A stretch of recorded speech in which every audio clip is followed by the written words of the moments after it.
Welcome to the Daily Objective day, sorry, day 139 of the war in Israel.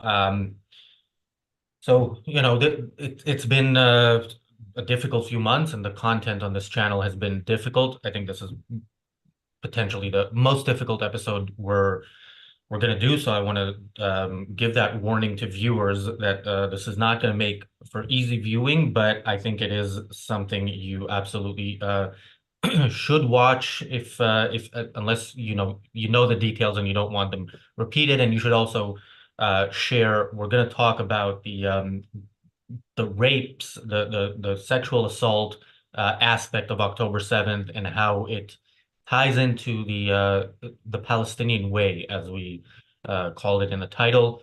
There's a report that was released yesterday, I believe, by the Association of Rape Crisis Centers in Israel.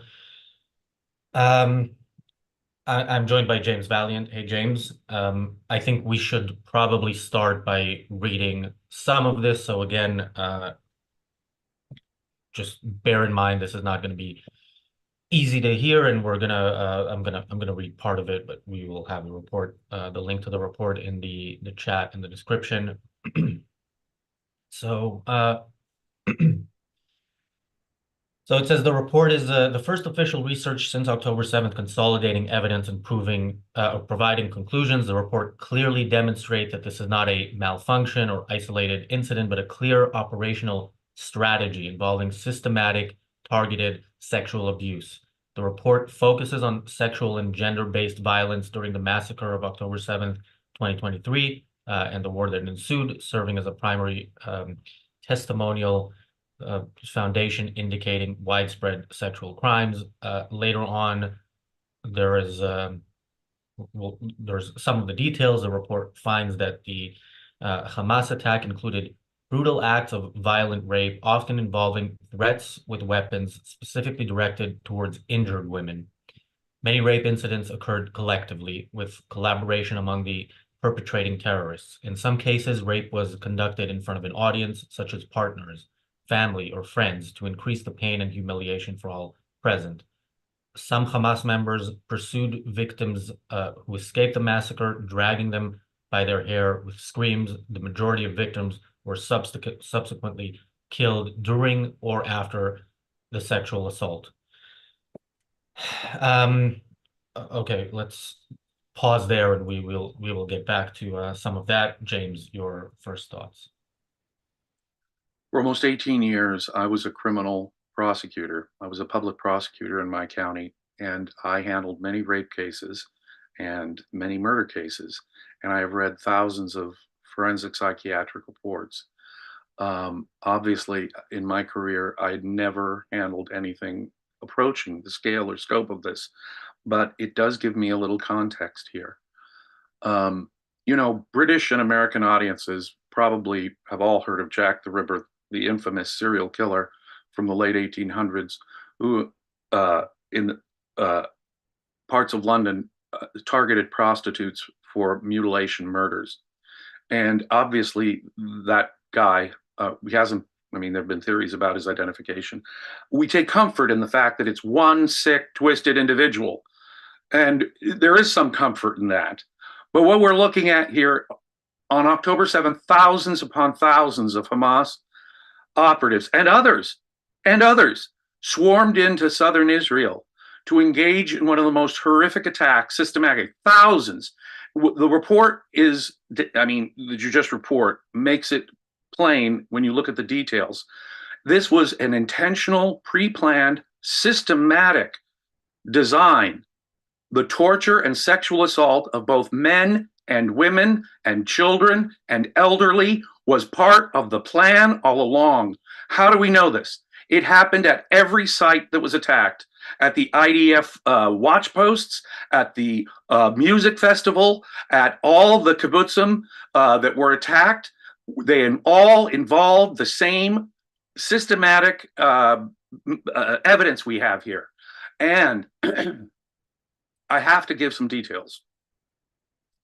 As you indicated, while women were being raped, they were stabbed, or immediately after, stabbed. There was, as the media report, now, mind you, media reports, I watched Fox News last night and this morning, not a breath of this report. And you'd think that the conservative media in this country would have had a breath of a word about this. I looked at the Wall Street Journal this morning, nothing.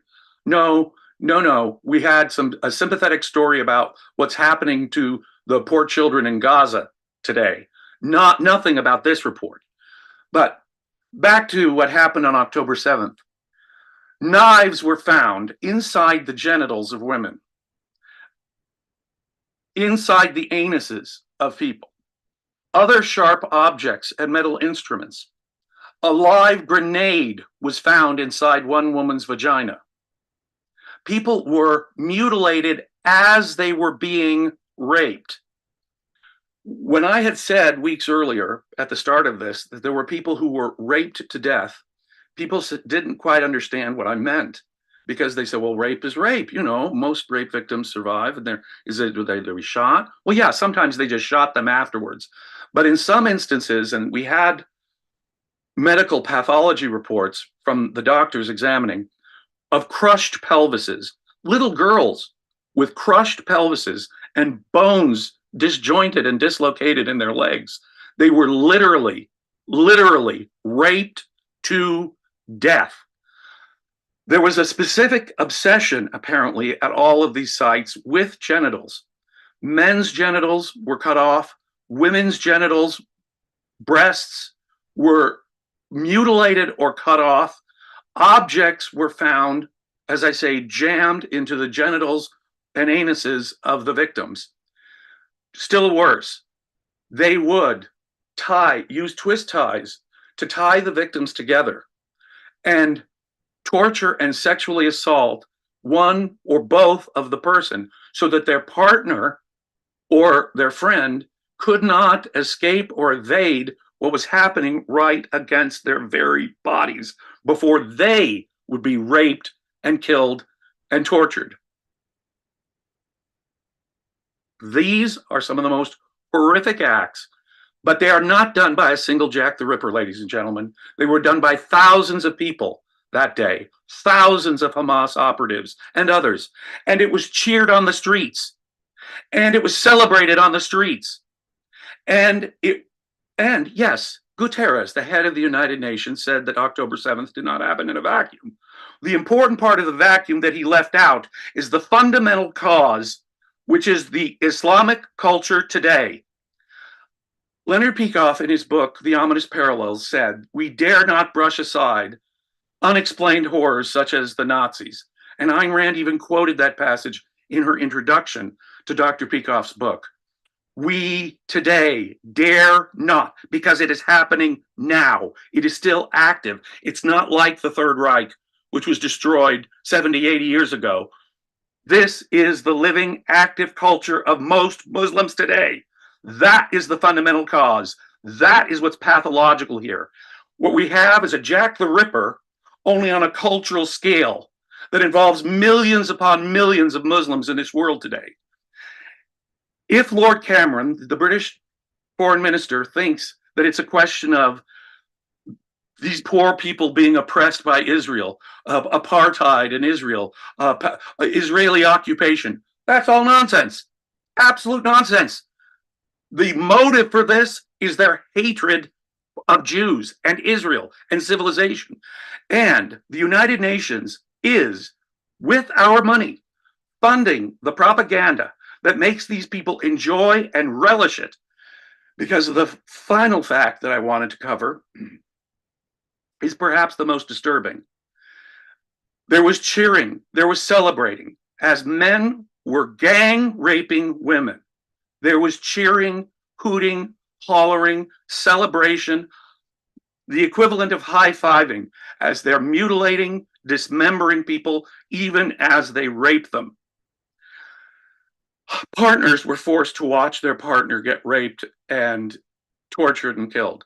Mothers were forced to watch their children get raped and tortured and killed.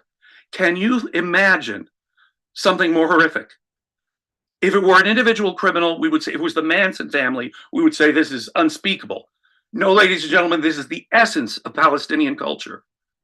This is the essence of Palestine. When we say that the Palestinians are to blame, that's what we mean. Oh, yeah. Are their kids being propagandized and brainwashed? Absolutely. By their teachers, by the perpetrators, like UNRWA, who are the perpetrators, who are the ones spreading this hate. The United Nations is responsible for this attitude, at least in part. The appeasement of the West and their naivete is responsible for this, in part.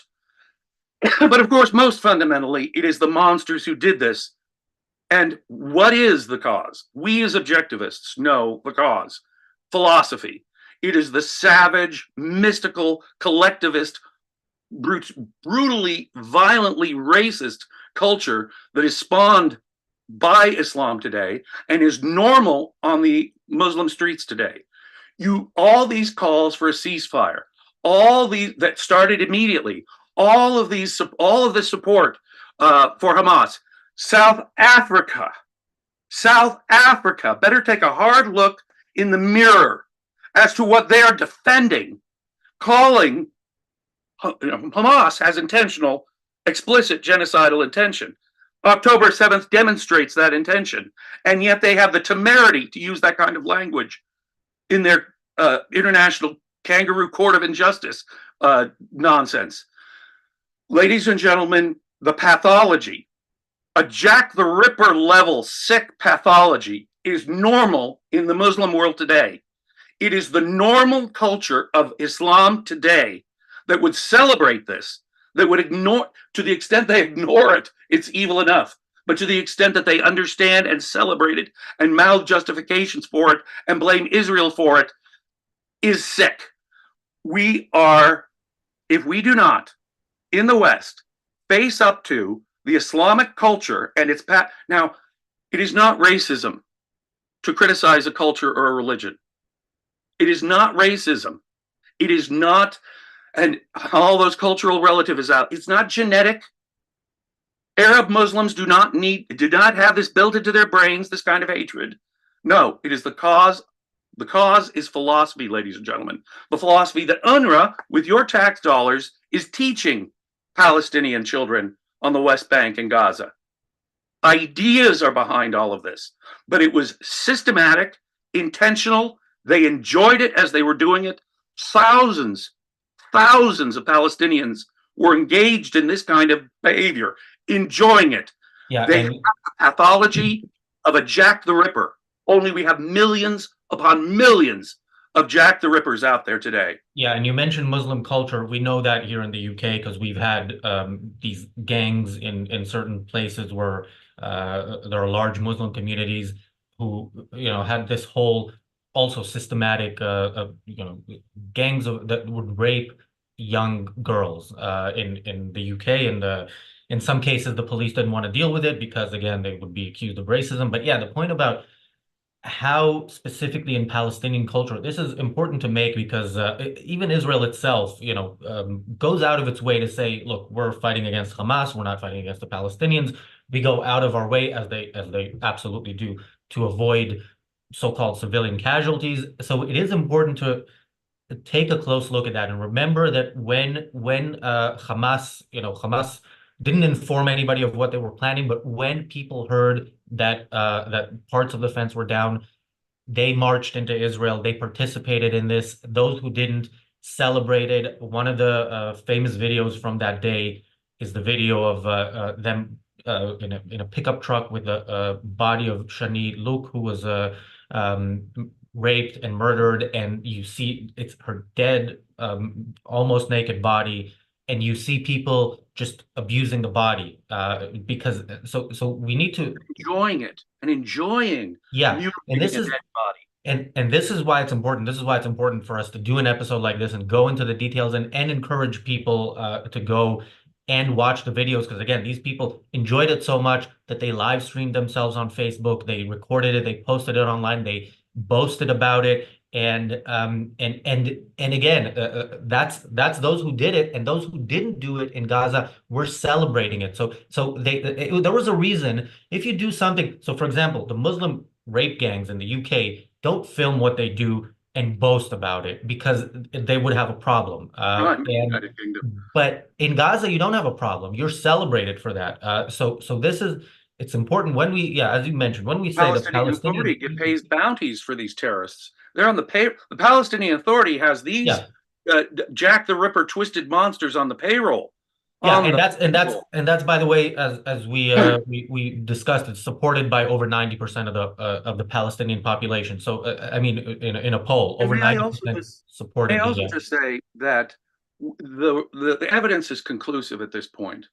We had witness reports that were taken independently and separately, individual witness reports taken back October 8th, 9th, 10th, and based on those witness reports, it was disturbing. I had for some of the reports from the forensic analysis, the pathology reports of bodies that were so badly burnt, babies burnt alive, beheaded. That's all fact now. Uh, we now have the reports from first responders, other witnesses, and their independent reports, the first responders who come there and see, for example, people tied up so they have to witness each other getting raped and tortured, or the evidence that showed how mothers would have to watch this, partners would have to watch this, how victims were literally tied together as they were being victimized. We now have the first responder reports, which corroborate the witness reports, which corroborate independently the forensic pathology reports. This, in a court of law, would be proof. I can tell you as a prosecutor, that would be proof beyond a reasonable doubt. Anyone who denies this, who is, I don't even want to bring up Owen Jones' name. Anyone like that is truly evil. Truly an evil human being, because they are now ignoring conclusive evidence that rape and torture were systematically and intentionally used by the Palestinians on October 7th. Anyone mouthing excuses for these terrorists or taking an anti-Israeli side is justifying a living Nazi culture today. Imagine the Nazis were still with us. Imagine there were still millions of such Nazis still around. Imagine the West putting their head in the sand like ostriches. Yet that is exactly what's going on. The Guardian, the BBC, the New York Times, they put their heads in the sand.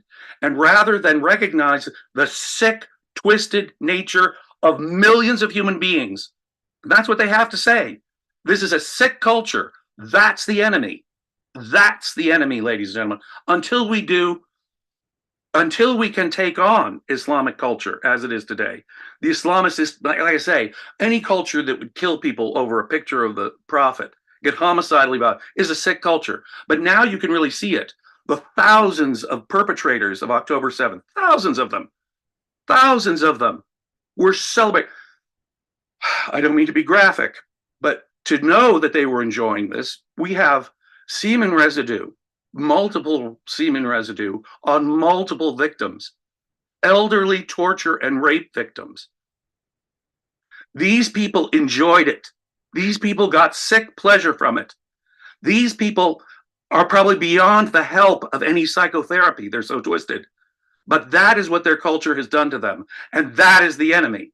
And any naive person, whether it's my president, Mr. Biden, or Lord Cameron, the foreign minister for Great Britain, if they don't recognize that, and if they don't see that October 7th is a uniquely horrific thing, that it is the psychology behind that needs to be addressed and answered. We need to answer. It's like in the wake of 9/11, George Bush said, "Oh, it's not Islam. It's not the Islamic culture we're against." We lost the war the minute he said that.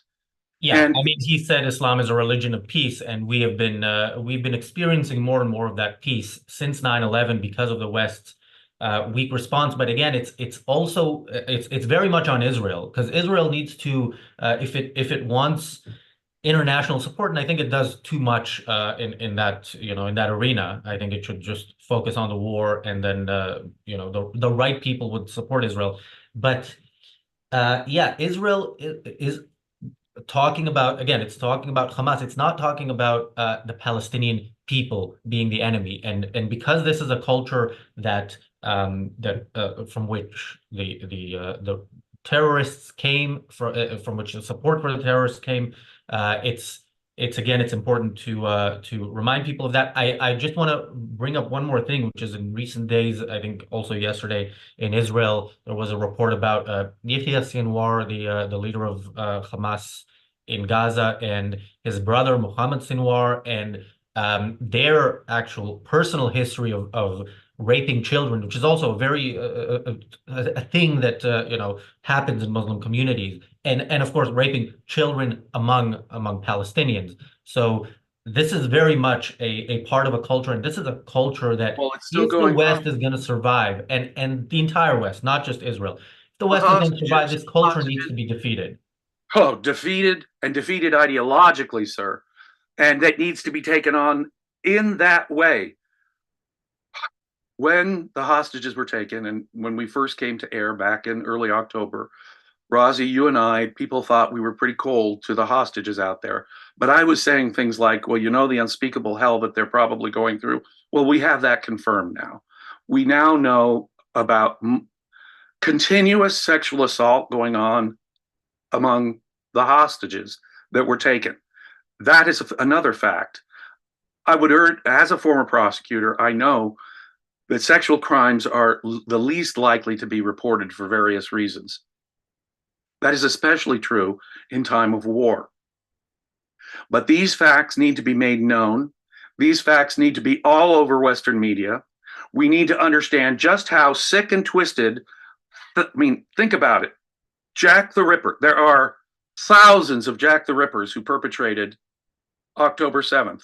We have a culture that no doubt has millions of Jack the Rippers among them. And until we get that culture addressed, until we call it out as evil, until we give it the negative sanction it merits more than anything I can think merits it right now, we are going to be continuously victimized by October 7th. And the horrors will just get worse. They'll find ever that my imagination is much too limited to come up with the unspeakably twisted things that happen on October 7th, but they have the mentality that will. Expect it to get more, expect it to get worse, until and unless this sick culture that involves millions of people around the globe is taken on and taken on ideologically. Horrors of this kind will continue. And insofar as the media doesn't cover it in Great Britain and the United States, they are complicit in hiding the pathology of the Palestinian culture. I want to thank Gail. Thank you, Gail, for the super chat. Thank you, Bonnie, for your super chat. And thank you, Christian, for your super chat. Christian says, why this obsession with genitals? I'd say it is because genitals are the reproductive organs, and so they target genitals and breasts used to feed babies because that's what real genocide is. Exactly. Maybe. Have an Yeah, it obsession could with be. I genitals. mean, I think they're just, savages. I don't know if they think to that level of depth. It could be that they're just savages thinking, what is the Well, they worst are the most possible thing? sensitive parts of the human body, both to pleasure and to pain. And so it is uniquely humiliating, a uniquely painful, a uniquely distressing thing for a partner or a parent to see, because they wanted an audience too. That's the other thing this report brings out. They wanted other people to see what they were doing. And they were doing it in groups, gangs. They were doing it in a coordinated effort together. And it is a sick, weird obsession with genitals that's hard to explain. But they found sharp metal instruments, weapons inside a woman's, a grenade inside a woman's vagina. They mutilated or cut off men's genitals or shoved things up their anuses. Uh, those are simply the facts. Women, children, men, elderly women were treated this way. They would shoot them in the genitals. Specifically, they found numerous victims who were shot in the genitals. Yeah, it's a bizarre obsession. These are Jack the Ripper, twisted, sick people, only on a scale of thousands who did it that day and millions who celebrate it.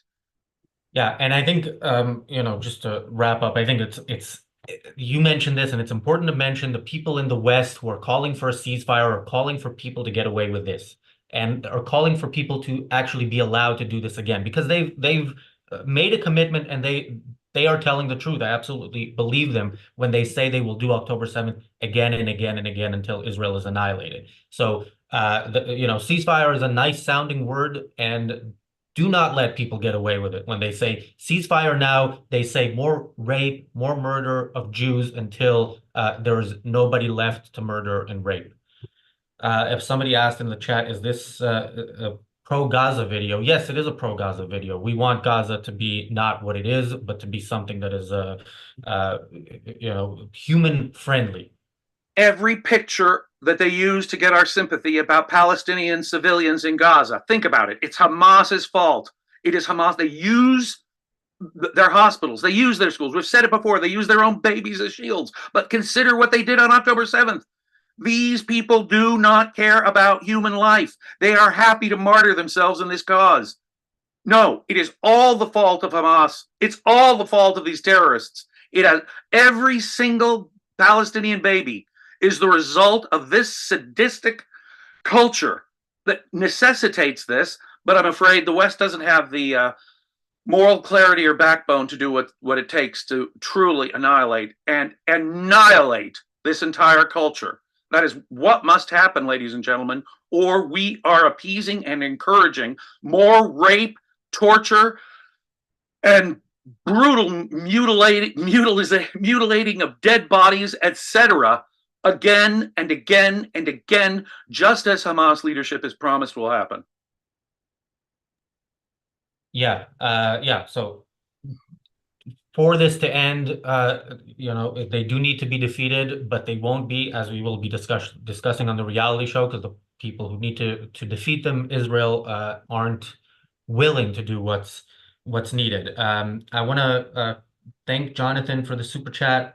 Willful Thinker mentions, and this is important to mention, I remember seeing this, an Israeli asked the Hamas prisoner, this was a couple of months ago, in an interview, why they raped women. The prisoner shrugged and said to dirty them. So this is, that's that kind of thinking tells you that this is a cultural thing, this rape that happened. It wasn't, planned, intentional, systematic, part of the plan. Groups everywhere, whether they were attacking an IDF outpost, the music festival, or the various kibbutzim that were attacked, it happened in each of those places and in groups systematically. Thank you, Stefan, for the super chat. Thank you, Johnny, for the super chat. Johnny says, I'm sorry you have to do this very necessary episode. It's difficult to hear, but it needs to be heard. Enric, thank you for the super chat. Enric says, thank you for the moral honesty. Yeah, it's a difficult episode to do, but we're talking about it. People actually lived this and then died like this. This was the last moments of their life. So yeah, the world needs to know for the rest of their lives. For the rest of their lives, they'll be living with this.